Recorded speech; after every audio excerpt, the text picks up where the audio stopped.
Vina adalah seorang perempuan cantik berusia 25 tahun pada saat itu.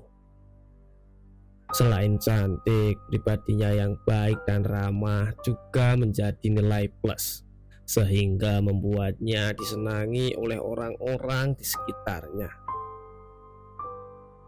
Vina saat itu bekerja di sebuah salon kecantikan di suatu daerah yang berada di Kalimantan Selatan bersama sepupunya yang bernama Riris. Riris ini merupakan sepupunya Vina yang baru saja datang dari SLBS di awal tahun 2017.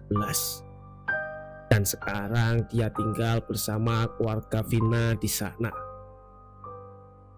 Keluarga Vina sendiri sudah cukup lama tinggal di Kalimantan. Dan ayahnya Vina sendiri pun sudah memiliki usaha di sana. "Betah tidak kamu tinggal di Kalimantan?" tanya Vina pada Riris. "Betah, hanya saja kadang-kadang aku rindu pada orang tuaku, Vin," jawabnya. Mendengar jawaban dari sepupunya itu, Vina langsung memeluk dan menghibur Riris. Mereka berdua sangat dekat dan saling menyayangi. Tak ada rahasia di antara keduanya, termasuk tentang percintaan. Namun Riris tidak terlalu menyukai kekasih Vina yang bernama Ahmadji atau yang biasa disapa dengan Aji tersebut. Entah karena apa, tapi yang pasti Riris tidak menyukai lelaki itu. Meskipun pada saat itu Vina dan Aji sudah resmi bertunangan. Aji sendiri merupakan anak orang terpandang yang berasal dari Kalimantan Tengah. Saat ia berpacaran dengan Vina, Aji tengah berkuliah di daerah Kalimantan Selatan. Usia mereka selisih 3 tahun dan Vina lebih tua usianya dibandingkan dengan Aji. Menurut cerita dari Vina, saat pertama ia kenal dengan Aji, waktu itu Aji tengah berada di tempat Vina bekerja. Dan saat itu Aji yang tengah menemani beberapa temannya potong rambut ke salon tanpa basa-basi menggoda si Vina. Awalnya Vina tak merespon dan malah terkesan tak suka dengan keberadaan lelaki itu. Namun Aji tak putus asa. Ia bolak-balik ke salon tempat Vina bekerja hanya untuk mencari perhatian Vina. Aji bahkan sampai rela mengeluarkan uang banyak untuk mengajak orang-orang yang ia temui agar bisa potong rambut ke salon si Vina. Begitu banyak perjuangan Aji untuk mendapatkan perhatian Vina. Dan ya, perempuan mana yang tidak akan meleleh jika ada lelaki yang memperjuangkannya sampai sedemikian rupa. Vina akhirnya mulai luluh dan mau berteman dengan Aji. Saat Aji kembali berkuliah, ia selalu memberi kabar hampir setiap menit kepada si Vina. Dan 2 minggu sekali dia selalu berusaha untuk menemui Vina. Meskipun jarak antara kota mereka tinggal cukup jauh. Tepat 4 bulan perkenalan dan menjadi teman, Aji mengutarakan rasa cintanya pada Vina. Dan tentu saja Vina tak menolak karena ia pun sudah jatuh hati pada si Aji. Orang tua Vina pun tampaknya menyukai Aji. Dan Vina juga diperkenalkan Aji pada orang tuanya yang pada saat itu datang ke Kalimantan Selatan. Kedua orang tua Aji sangat baik kepada Vina. Dari perlakuan sikap kedua orang tua Aji, sepertinya mereka juga menyukai Vina. Tepat 8 bulan berpacaran, Aji pernah menghilang tanpa kabar, hingga membuat Vina gelisah dan takut sesuatu terjadi pada kekasihnya itu. Tak ada kabar dari Aji membuat mood Vina hancur. Ia tidak fokus dalam banyak hal, bahkan untuk bekerja ia pun merasa malas. Tapi dan tidak disangka, tepat beberapa hari setelah Aji menghilang tanpa kabar itu, ia datang bersama orang tuanya ke rumah Vina. Ia membawa banyak kejutan untuk Vina, apalagi di saat orang tua Aji mulai berbicara ke arah hubungan Aji dan Vina. Bahkan mereka juga menanyakan apa saja yang dipinta oleh keluarga Vina, karena keluarga Aji tahu bahwa keluarga Vina bukan asli orang Banjar. Keluarga Vina pada saat itu sangat kebingungan karena kedatangan Aji dan keluarganya tersebut sangat mendadak tanpa memberi kabar terlebih dahulu. Namun usut punya usut, rupanya Ajilah yang tidak memberi kabar kepada Vina. Padahal sebelumnya kedua orang tua Aji sudah mewanti-wanti kepada Aji agar ia terlebih dahulu memberitahukan pada Vina akan rencana kedatangan mereka, supaya Vina dan keluarganya bisa bersiap-siap. Mendengar pengakuan Aji tersebut, orang tuanya hanya bisa geleng-geleng kepala. Bahkan saking gregetannya, Vina sampai mencubit Aji beberapa kali hingga kekasihnya itu meringis kesakitan. Akhirnya setelah dibicarakan panjang lebar, keluarga Vina pun menyetujui tentang pertunangan keduanya terlebih dahulu. Karena memang antara keluarga Aji dan Vina memiliki adat yang jauh berbeda, sehingga untuk memutuskan beberapa uang hantaran yang dipinta pun keluarga Vina harus berunding terlebih dahulu dengan keluarga besar mereka. Jadi malam itu hubungan antara Vina dan Aji sementara waktu hanya diikat dengan sebuah cincin emas. Dan untuk selanjutnya keluarga Vina akan segera memberi kabar pada tanggal yang sudah dijanjikan pada malam itu antara kedua belah pihak. Akhirnya keluarga Vina meminta uang hantaran sekitar 50 juta rupiah. Dan oleh keluarga Aji permintaan uang hantaran itu langsung disetujui.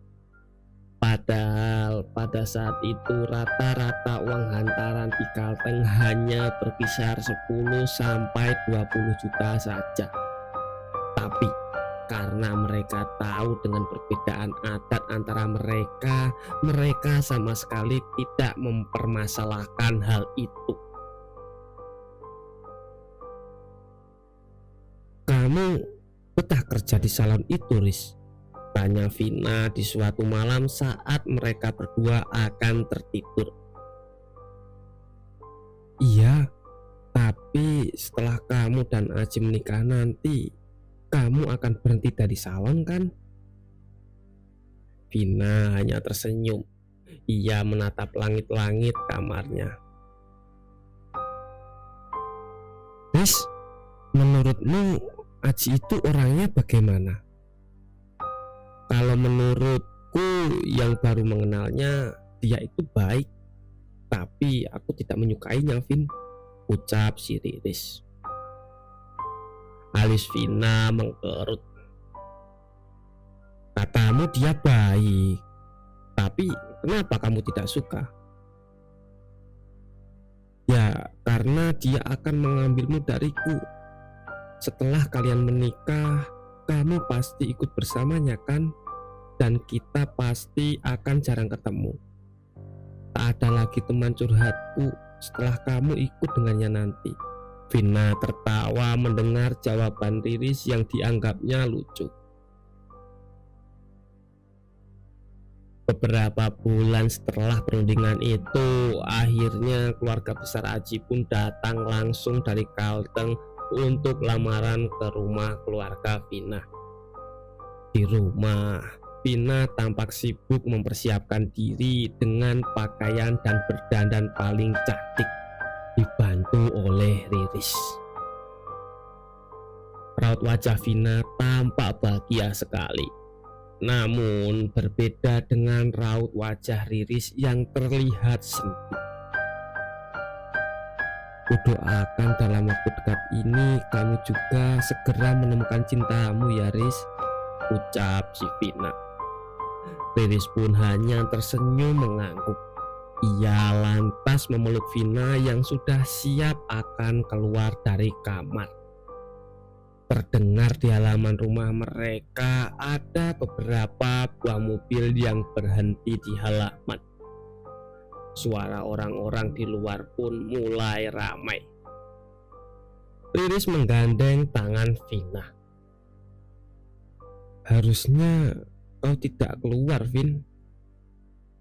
Tapi kalau aku tidak keluar, nanti apa kata calon mertuaku? Adat mereka kan berbeda dengan kita, Riz. Jadi kita mengalah sedikit tidak apa-apa kan? Riris menghela nafas. Di luar, keluarga besar Aji sudah duduk memenuhi ruangan.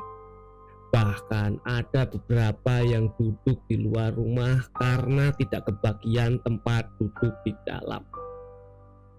Singkat cerita, proses lamaran berjalan dengan lancar dan tanggal serta bulan pernikahan pun sudah ditentukan. Mulai sekarang aku sudah tak ingin kamu bekerja lagi. Segala kebutuhanmu aku yang akan tanggung, ujar Ati pada Vina. Tapi dalam keluarga besar kami pantang bagi perempuan untuk bekerja, karena yang bekerja mencari nafkah itu sudah menjadi kewajiban dan tugas lelaki. Perempuan itu tinggal duduk di rumah, menunggu dan menikmati hasilnya. Vina pun hanya terdiam. Kalau kamu tidak menuruti aturan itu, maka pasti aku yang akan dicemooh oleh keluargaku, karena dianggap tidak bisa memenuhi kewajibanku sebagai suami. Aku tahu kamu seorang wanita mandiri, tapi dalam hal ini tolonglah turuti apa kataku, lanjut si Aji. Vina pun menghela nafas panjang, lalu kemudian ia tersenyum dan mengangguk. Baiklah, aku akan segera berhenti dari pekerjaanku besok. Makasih sayang, ucap Aji tersenyum. Pernikahan mereka akan dilaksanakan sebelum Hari Raya Kurban tahun 2017. Dan benar saja, setelah resmi dilamar dan hanya tinggal menunggu hari pernikahan, Vina pun berhenti dari pekerjaannya sesuai dengan permintaan Aji. Sebelum keluarga Aji pulang, ibunya Aji terlebih dulu mengobrol empat mata dengan Vina. Mereka mengobrol dengan hangat. Bahkan Vina merasa sangat nyaman ketika berbicara dengan ibunya Aji. Ini yang bekerja di salon tinggal Riris saja. Riris pulang pergi sendiri dengan mengendarai motor Beat milik Vina yang sering mereka pakai bersama. Saat memasuki bulan Ramadan, Aji mengantarkan uang untuk Vina. Namun hingga Ramadan berakhir, Aji tak pernah lagi ke rumahnya. Ia hanya mengirimkan uang melalui rekening untuk Vina. Jika ditanya, jawaban Aji selalu sama, yakni sibuk. Tapi Vina tak curiga, karena memang Aji selalu berkabar padanya. Di rumah, Vina hanya menghabiskan waktu di depan TV dan HP. Sesekali mengobrol bersama orang tuanya yang terkadang juga sibuk di luar. Apalagi Riris, sepupunya itu yang sangat sibuk. Apalagi di akhir-akhir Ramadan seperti ini, pasti banyak job sana sini. Seperti malam itu, Riris menelpon Vina untuk memberi kabar. Halo Vin, aku tak pulang malam ini karena aku akan keluar kota bersama bos, ujar si Riris. Vina menghela nafas panjang. Tampaknya ia akan menyiapkan menu buka puasa seorang diri lagi hari itu. Sesampainya di kota, Riris dan bosnya langsung pergi ke pusat perbelanjaan. Riris tertegun melihat seorang laki-laki yang sangat ia kenal tengah bergandengan tangan dengan seorang wanita.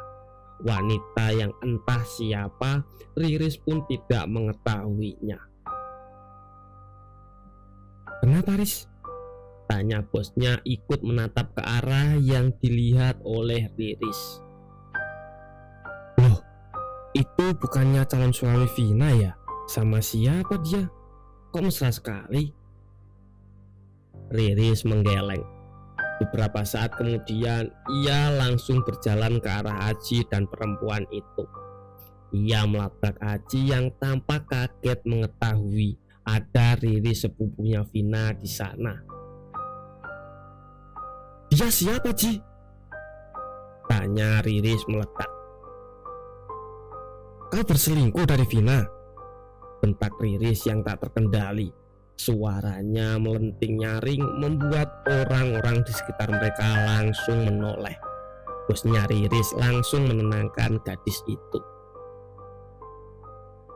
Aji yang ditanya bukannya menjawab, malah ia membuang muka dan bermaksud untuk pergi. Andai bajunya tidak Riris tarik.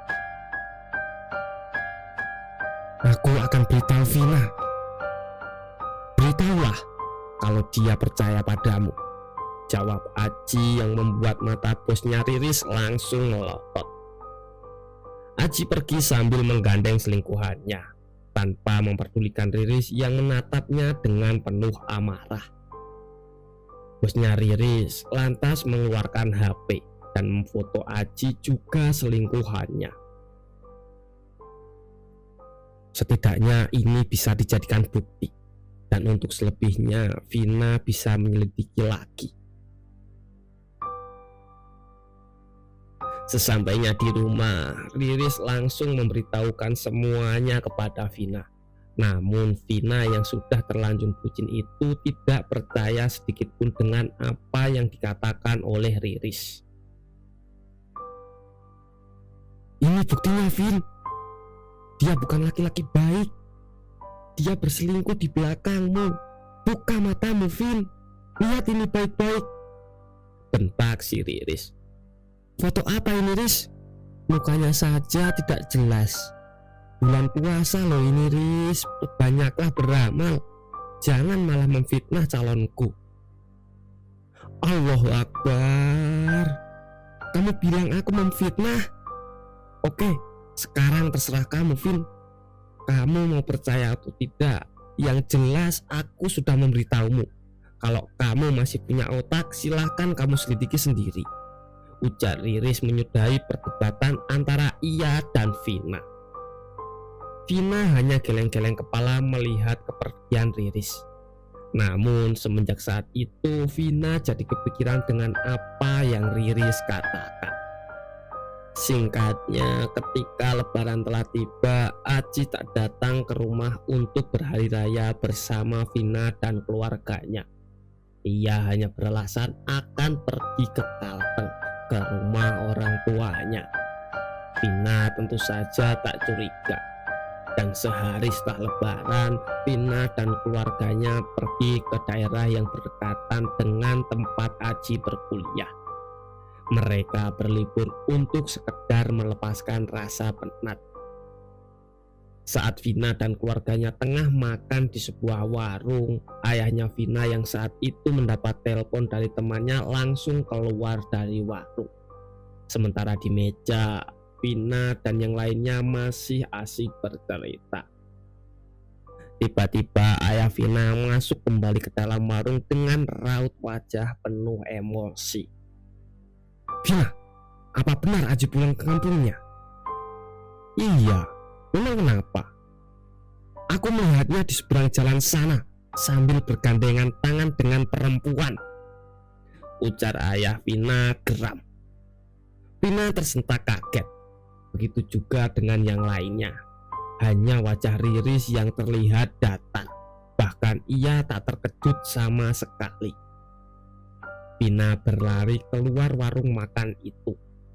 Dan memang benar, di seberang jalan sana ada mobil yang sering dipakai oleh Aji yang sedang terparkir. Dengan perasaan tak karuan, Vina langsung menghampiri pemilik mobil yang tak lain adalah Aji.